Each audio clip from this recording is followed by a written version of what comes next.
Dear teachers, welcome to JS in English Learning. We are with Unit 2 of PGTRV, Modern Literature. We are discussing poetry for non-detailed study. And the first text that is prescribed to us is Milton's Samson Agonistes. இப்போ Samson Agonistes அப்படிங்கிற இந்த work it's a Bible based work. இது Bible based drama. அப்போ Samson Agonistes அப்படிங்கிற character where does he appear அப்படின்னு கேட்டீங்கன்னா he appears in the Old Testament of the Bible. பைபிள்ல பழைய ஏற்பாடு புதிய ஏற்பாடு என்று 2 பாகங்கள் உண்டு. அதுல பழைய ஏற்பாடுல நீதிபதிகள் ஆகமம் அப்படின்னு தமிழ்ல சொல்லுவாங்க, ஆங்கிலத்துல ஜட்ஜஸ். அதுல 13 to 16ல, அதாவது chapter 13 to chapter 16ல there is the story of Samson Agonistes that is mentioned there. அங்கிருந்து ஒரு ஹீரோவை நம்ம ஜான் மில்டன் சூஸ் பண்ணி he writes a verse drama. And this work Samson Agonistes, when was it published அப்படின்னா it was published along with Paradise Regained. Paradise Lost Today publication நமக்கு தெரியும். Paradise Regained அப்படின்னு ஒரு எபிக் இருக்கு. Okay. Some people consider it to be unfinished epic கூட சொல்றாங்க. ஏன் அப்படின்னா அந்த 12 book அப்படிங்கிறதுக்குள்ளார அது வரல. It only focuses on the temptations that Jesus Christ faces with, which is described in the New Testament, in the Gospels. And நற்செய்தி நூல்கள்ல புதிய ஏற்பாடுல இயேசுவின் நற்செய்தி, இயேசுவை பற்றி அவருடைய வாழ்க்கையில் நடந்த விஷயங்களை பத்தி சொல்லக்கூடிய புக்ஸ் வந்து 4 இருக்கு. Gospel of Matthew, Mark, Luke, John. இந்த 4 பேருக்குமே ஒற்றுமை என்ன அப்படின்னா they speak about the temptation of Jesus.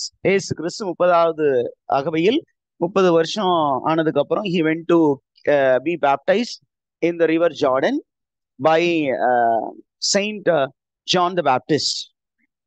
நம்ம வந்து ஸ்நாபகர் லப்பர் அப்படின்னு ஓல்டு தமிழ்ல சொல்றோம். மாடர்ன் தமிழ்ல திருமுழுக்கு யோவான்.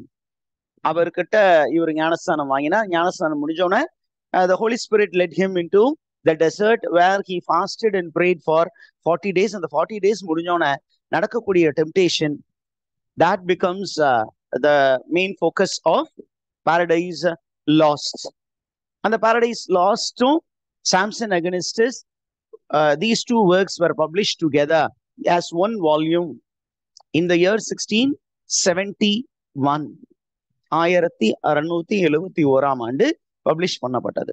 சரி, இப்ப Samson Agonistes, what is the meaning of the name அப்படின்னா, அகனிஸ்டஸ் அப்படின்னா the champion, Samson the champion, that is the meaning. And what type of work is this அப்படின்னா, it was basically tragic closet drama. Sir டிராமாவை ஏன் sir நமக்கு poetry நாண்டிட்டில் வைக்கிறாங்க அப்படின்னா, உள்ள பாத்தீங்கன்னா டிராமாக்குள்ளார verse form யூஸ் பண்ணியிருக்காரு. So it is placed under poetry category. Okay, it's a tragic play. It's a tragic verse drama. அப்ப verse drama மட்டும் சொல்லிட்டு போக வேண்டியதானே அப்படின்னு நீங்க கேட்டீங்கன்னா, it comes under closet drama. What is closet drama அப்படிங்கிறது நம்ம டெக்ஸ்ட்ல எல்லாமே தெளிவா கொடுத்துருப்போம். அதனால நான் I'll be closely following this text. Okay, the closet drama அப்படின்னா என்ன அப்படின்னா, it is a piece of writing, particularly a piece of play, particularly it is a dramatic poem. அப்படிதான் நம்ம சொல்றோம். It is a type of play, and in the play வந்து it is a dramatic poetry formatல இருக்கு.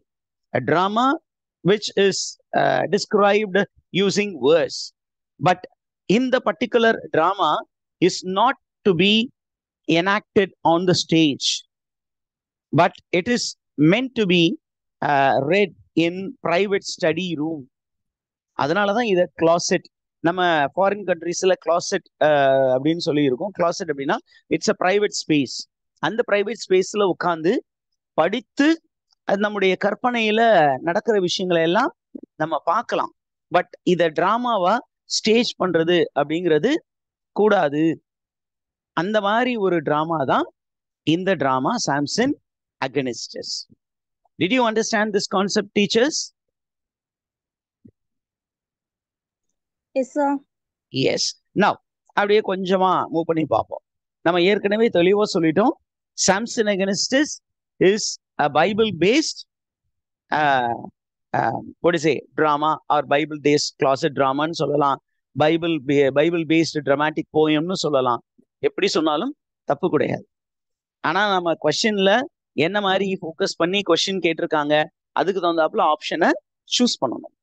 Okay, கீழே பாத்தீங்கன்னா நமக்கு ரொம்ப முக்கியமான இன்ஃபர்மேஷன் என்ன அப்படின்னா, Samson is a Old Testament character. பழைய ஏற்பாட்டில் சொல்லப்பட்ட ஒரு ஹீரோ சாம்சன். இவருடைய ஸ்டோரி வந்து எங்க இருக்கு பைபிள் அப்படின்னு கேட்டீங்கன்னா, பழைய ஏற்பாட்டுல book of Judges chapter 13 to 16. அப்ப 13ல இருந்து 16 வரைக்கும் இருக்கிற அப்படியே ஸ்டோரிய 13 தொடங்கி அப்படியே 16ல வரைக்கும் பாத்தீங்கன்னா the birth of Samson Agonistes till the death of Samson Agonistes. அந்த ஃபார்மேட்லயே ஜான் மில்டன் சொல்லி இருக்காரா அப்படின்னு கேட்டீங்கன்னா, no, that is not the case.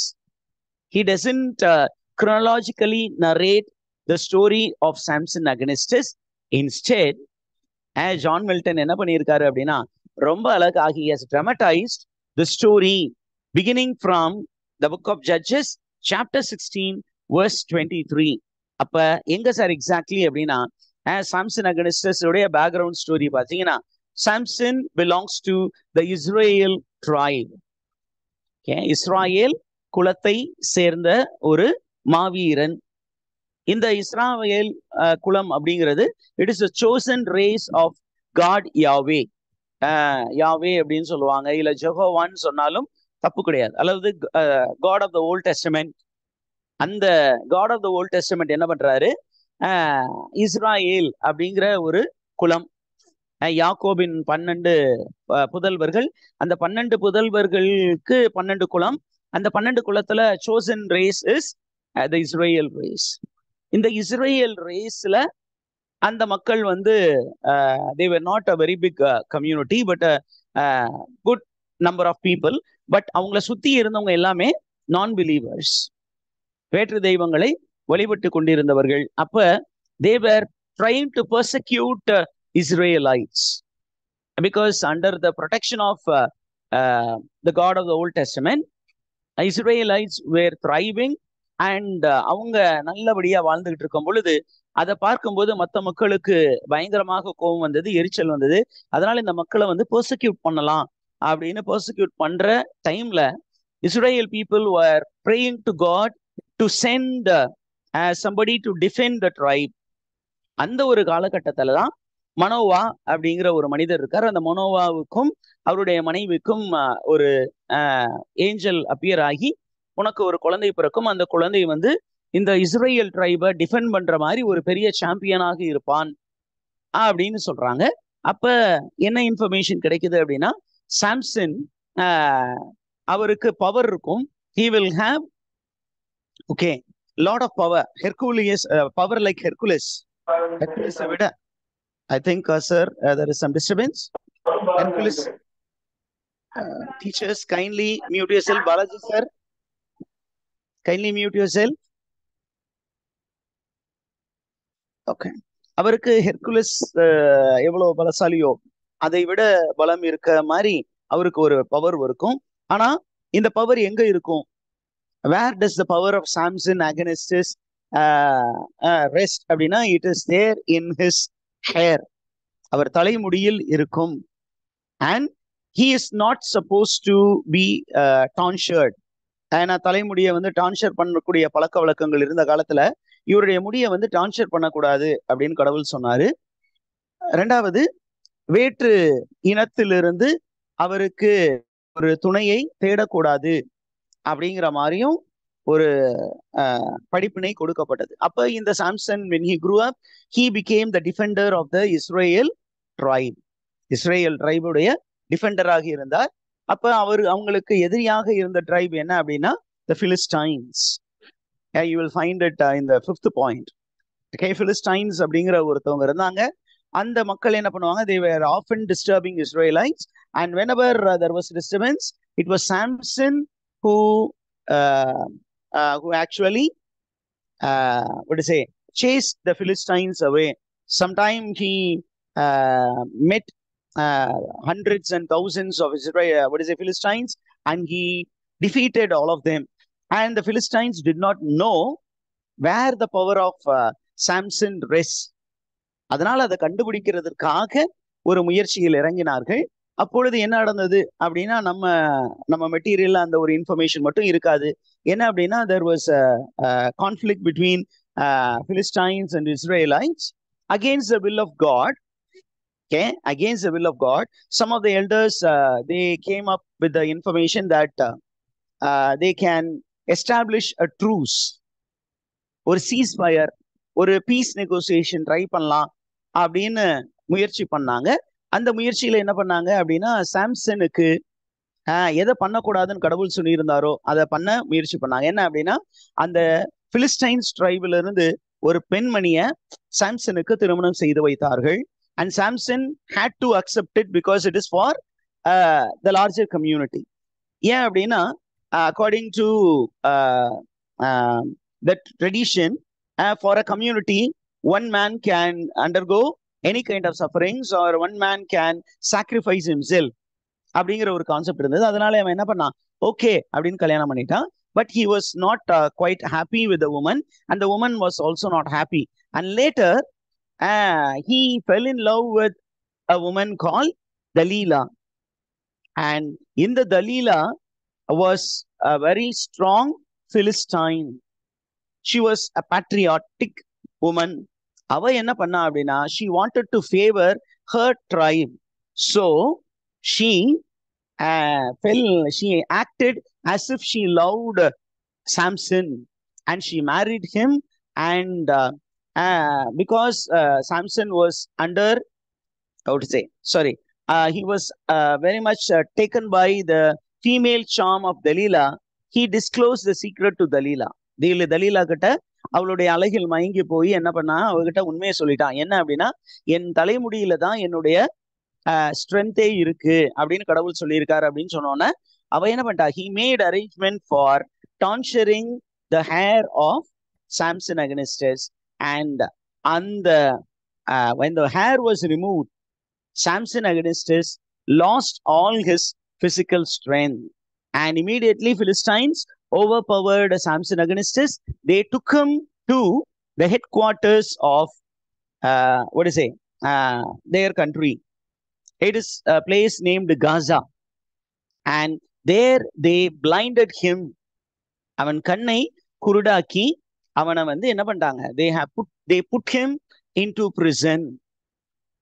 And this is at this point the worst drama begins, or the tragic closet drama written by Samson against us begins.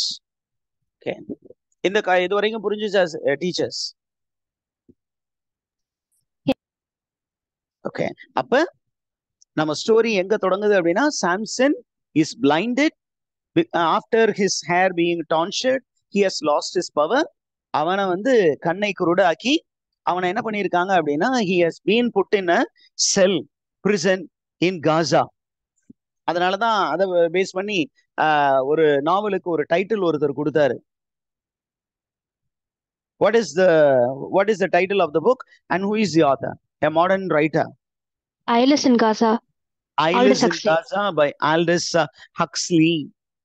A man who had who lived in the modern period, but who was thinking about spiritual concepts.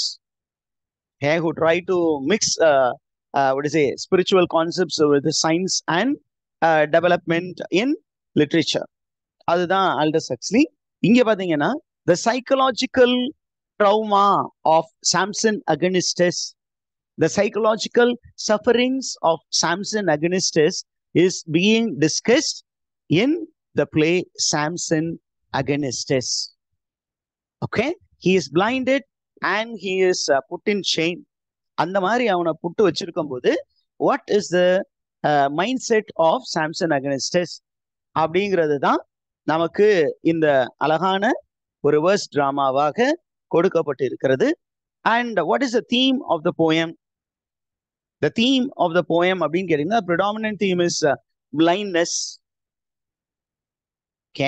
trust, distrust, trust on the part of Samson distressed again on the part of Samson because he distressed his wife when she comes back because அவ வந்து தன்னை explain பண்ண பாக்குறான் and he fails to trust her. இப்ப நமக்கு என்ன சொல்றாங்க critics எல்லாம் என்ன சொல்றாங்க அப்படின்னா by the time this play was written, Paradise Lost, Paradise Regained and Samson Against Us, இந்த டைம் பாத்தீங்கன்னா ஏறக்குறைய Milton became blind. Milton became blind fully, and he was only writing with the help of scribes, with the help of assistants from scholars. Scholars கூப்பிட்டு எழுத சொன்னாங்க. நமக்கு ஏற்கனவே தெரியும் அவருக்கு டாட்டர்ஸ் இருந்தாங்க.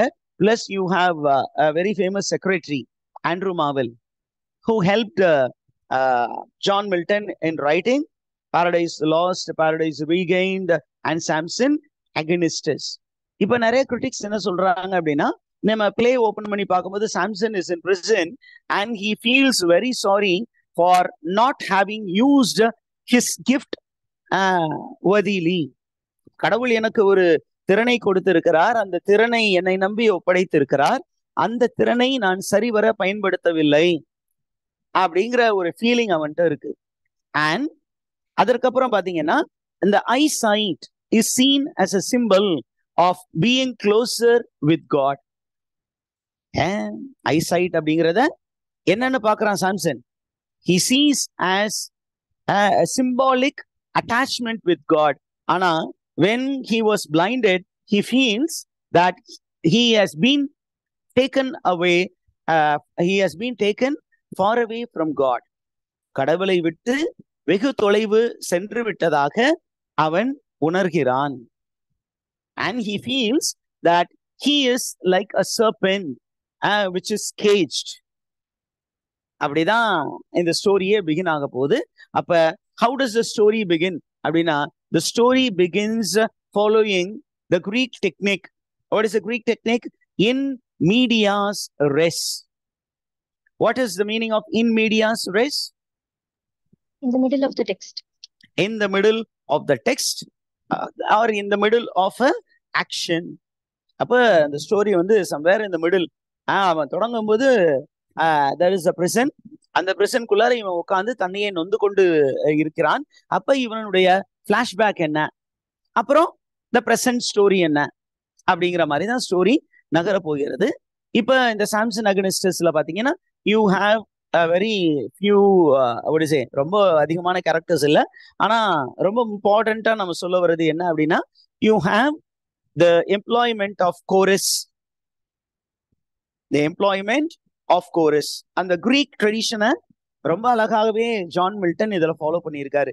ஏன் அப்படின்னு கேட்டீங்கன்னா, according to the Greeks, bloodshed should not be shown on the stage. ஏன் அந்த ரத்தம், போர், அந்த விஷயங்கள் எல்லாமே ஸ்டேஜ்ல அவங்க காட்ட மாட்டாங்க. அப்ப அதுக்கு பதிலாக there will be a chorus which will be what is it, narrating all those things. அதே மாதிரி இந்த பிளேயோட எண்ட்ல பாத்தீங்கன்னா Samson becomes a tragic hero. He just does not become a tragic hero. He kills almost 99.99% of the Philistines by bringing down the roof of the mighty temple of the Philistines.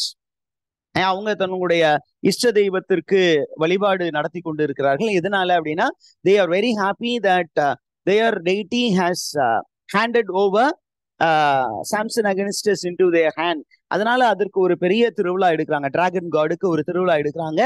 முதல் அந்த திருவிழால இவனை வந்து கூப்பிடுறாங்க. கூப்பிட்டு வந்து என்ன சொல்றாங்க அப்படின்னா, நீ இஸ்ரேலுடைய கடவுளை வந்து என்ன பண்ணும், நிந்தித்து பேச வேண்டும். You have to curse that god and you need to worship our god அப்படின்னு சொல்றாங்க. அது பண்ணவே முடியாது, நான் குருடனாக இருந்தாலும் நான் அதை பண்ண மாட்டேன் அப்படின்னு சொல்றான். ஆனா பின்னாடி என்ன பண்றான், உட்காந்து யோசிச்சு பாக்குறான்.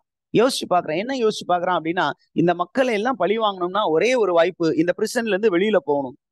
வெளியில போய் எல்லாரும் ஒரு இடத்துல கூடுற இடத்துல அவங்க எல்லாரையுமே ஒன்னா நிக்க வச்சு அந்த இடத்துல அவங்கள எல்லாரையுமே சாச்சிடணும் அப்படின்னு முடிவு பண்றான். அதனால என்ன பண்றான், he again sends a word to the leader of the Philistines telling that he is ready to come for the worship, for the festival. அங்க அவனை கொண்டு போறாங்க. அவனை என்ன பண்றாங்க, ஒரு பெரிய warrior Samson Agonistes, he has killed so many of Philistines. அதனால எல்லா மக்களும் அவனை என்ன பண்ணணும், பார்க்கணும்னு நினைக்கிறாங்க. எல்லாரும் அவனை வந்து கர்ஸ் பண்ணணும்னு நினைக்கிறாங்க. அப்ப அவன் என்ன பண்றாங்க, ஒரு பெரிய டெம்பிள் இருக்கு, மேசிவ் ஸ்ட்ரக்சர். அந்த மேசிவ் ஸ்ட்ரக்சர்ல சென்டர் பிளேஸ்ல there are 2 big pillars. அந்த பில்லர்ல இவனை கட்டி வச்சு அவன் குருடனாக இருப்பதும் அவன் பவர்லெஸ்ஸா இருக்கிறதையும் பார்த்து the Philistines எல்லாம் they are mocking him, and they also mock the god of Samson. And at that point of time, Samson against என்ன பண்றான், he prays to his god seeking forgiveness. நான் இது வரைக்கும் பெரிய தப்பு பண்ணிட்டேன், இப்ப give me one last favor. என்ன அப்படின்னா, give me power in the physics so that I kill all these Philistines அப்படிங்கிறாரு. அப்ப Philistines எல்லாம் இதை கேட்டோன்னா சிரிக்கிறாங்க. எப்படிடா உன் கடவுள் இப்ப போய் நீ குருடானா இருக்கிற, இந்த மாதிரி நிலையில இருக்கிற, is he going to listen to your prayer அப்படிங்கிறாங்க. But the God of Israel listens to the prayer of Samson Agonistus. He grants him physical strength. He pulls down the pillar and the whole roof comes and all the people get killed. And who narrates it அப்படின்னா, it is the chorus which narrates this to the father of Samson Agonistus. அதுதான் இந்த Samson அந்த கோரஸனுடைய வேலை. ரெண்டாவது என்ன அப்படின்னா, the chorus யாரு அப்படின்னா, it is a tribe.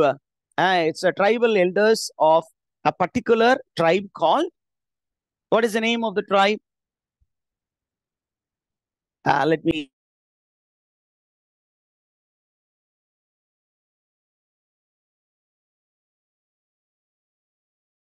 resuming recording. Okay, so the chorus is actually comprised of the elders from the tribe of Dan. அந்த ஒரு particular tribe, it's a Hebrew tribe. அந்த tribe of Danல இருக்கக்கூடிய elders, they act as the chorus. Normally இந்த chorus technique எந்த டிராமால இருந்தது அப்படின்னா, it was employed in Greek drama. அந்த டெக்னிக்கை அப்படியே இங்கேயும் யூஸ் பண்ணி இருக்கிறாரு John Milton. So how does the poem begin? Shall we continue? Is it half an hour? Yes, sir. It's half an hour. Okay. Let me break this video and